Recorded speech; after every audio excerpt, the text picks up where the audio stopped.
Basically diagnostic criteria for diabetes అనేది మనం ఇక్కడ గమనించుకోవాలి. అయితే ఒక నార్మల్ పర్సన్‌లో ఫాస్టింగ్ షుగర్ అనేది అనగా 8 అవర్స్ ఫాస్టింగ్ ఉండి ఉదయం పూట 6-7 మధ్యన చేసే టెస్ట్ ఫాస్టింగ్ షుగర్.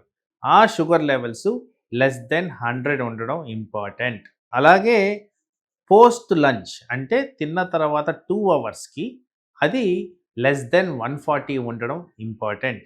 అలాగే హెచ్బిఏ1సి 5.7 అండ్ బిలో ఉండడం ఇంపార్టెంట్. ఇది నార్మల్ పర్సన్‌కి ఉన్న క్రైటీరియా.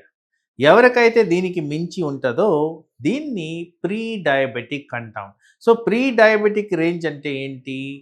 ఈ ఫాస్టింగ్ షుగర్ అనేది అప్ టు 126 వరకు ఈ రేంజ్లో ఉండొచ్చు. తర్వాత పోస్ట్ లంచ్ అనేది అప్ టు 200 వరకు ఉండొచ్చు. తర్వాత ఈ హెచ్బిఏ1సి అనేది 5.7 నుంచి 6.5 మధ్యన ఇది ఉంటే ప్రీ డయాబెటిక్. దీని అబవ్ ఉన్నవాళ్ళు, ఈ రేంజ్కి అబవ్ ఉన్నవాళ్ళు ఫుల్ బ్లోన్ డయాబెటీస్ కింద కన్సిడర్ చేయాలి. ఫుల్ బ్లోన్ డయాబెటీస్ అంటే fasting sugar 126, post lunch sugar 200, హెచ్బిఏ1సి 6.5 and above ఇది ఉందంటే ఫుల్ బ్లోన్ డయాబెటీస్ ఉన్నట్టే.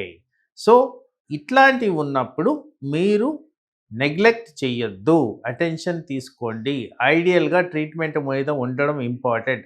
చాలామందికి ప్రాక్టికల్గా నేను గమనించేది ఏంటంటే ఒక అపోహ, ఒక్కసారి మందులు స్టార్ట్ చేస్తే అలవాటు పడిపోతారు అని. ఫస్ట్ ఆఫ్ ఆల్ మీరు రియలైజ్ కావాల్సింది ఏంటంటే మీ షుగర్స్ డౌన్ అయిపోతుంటే ఎవరు కూడా ట్రీట్మెంట్ని కంటిన్యూ చేయమని చెప్పరు. షుగర్స్ డౌన్ అయ్యేటట్టు చేయండి. ఆ ప్రక్రియలన్నీ కూడా ఒక హెల్దీ లైఫ్ స్టైల్ మెయింటైన్ చేస్తేనే వస్తాయి. వాటిల్లో ఇంపార్టెంట్ది ఏంటంటే ఉదయం పూట ఎక్సర్సైజ్ చేయడం. ఈ ఎక్సర్సైజ్లో 3 రకాలు కంపల్సరీ మనం ఇంక్లూడ్ చేసుకోవాల్సిన అవసరం ఉంది. Yoga, meditation and aerobic exercise. ఇవి చేస్తే డెఫినెట్గా షుగర్కి ఉపయోగపడతాయి. అలాగే బ్రేక్ఫాస్ట్ కంపల్సరీ తినండి. బ్రేక్ఫాస్ట్లో కూడా మరి ప్రోటీన్ ఎక్కువ ఉన్న డైట్ తినండి, కార్బోహైడ్రేట్స్ తగ్గించండి. లంచ్లో కాస్త అమౌంట్ ఆఫ్ రైస్ తీసుకోండి, అది కూడా క్వాంటిఫైడ్ లంచ్ అంటే ఇంత మోతాదుల్లోనే తీసుకోవడం అనేది ఇంపార్టెంట్. డిన్నర్ ఎర్లీగా చేయండి, 7:30, 8కి కంప్లీట్ చేయండి. ఇవన్నీ పాటిస్తే మీరు ఈజీగా షుగర్ని అదుపులో ఉంచుకోవచ్చు.